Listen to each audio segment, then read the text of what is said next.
What else? The extent of the Judeo-Persian and Judeo-Arabic content. There's actually quite a lot, certainly Judeo-Arabic from the Geniza materials. I don't know numbers, but they are cataloged with, they should be cataloged with the correct languages in Clio. So I could pull that up fairly quickly, and I'll send you that information, Kaukab, afterwards.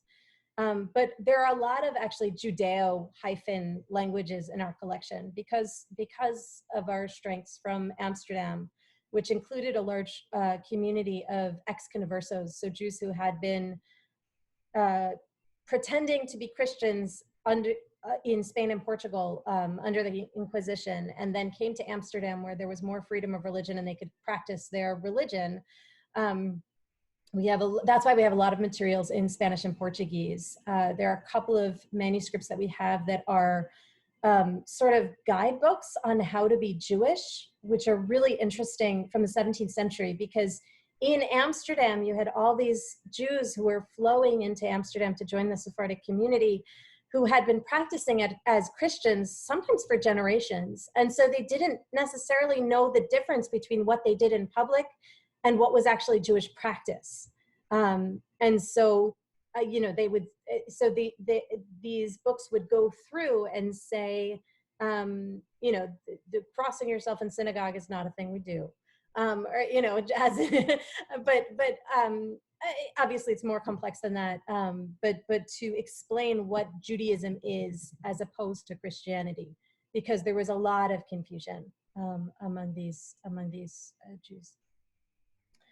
Oh, and Matt found the Josephus. Thank you.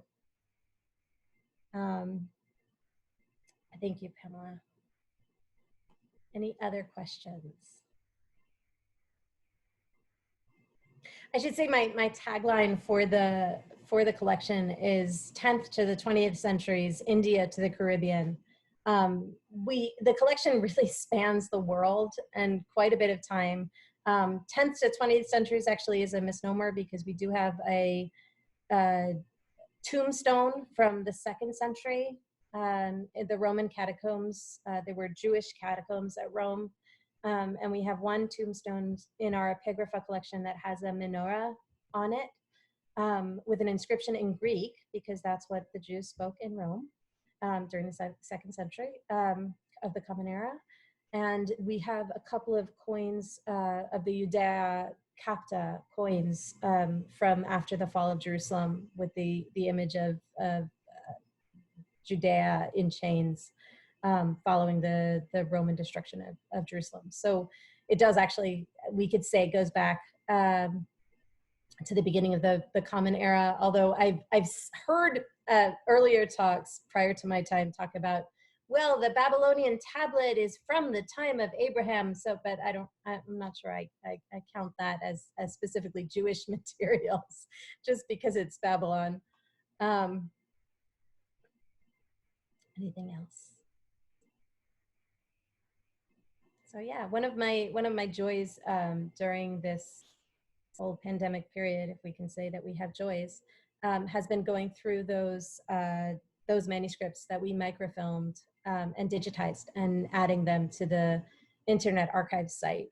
And I should say, one of the things, you know, we talk a lot about the biases in digitizing collections. We digitize collections that we think other people will think are interesting.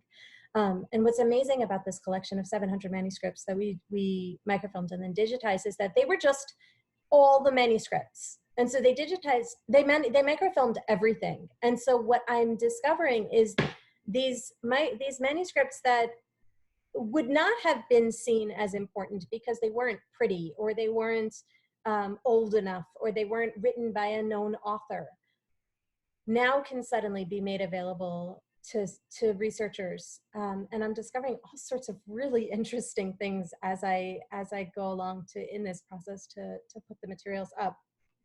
And so that's been really wonderful and lots of fun.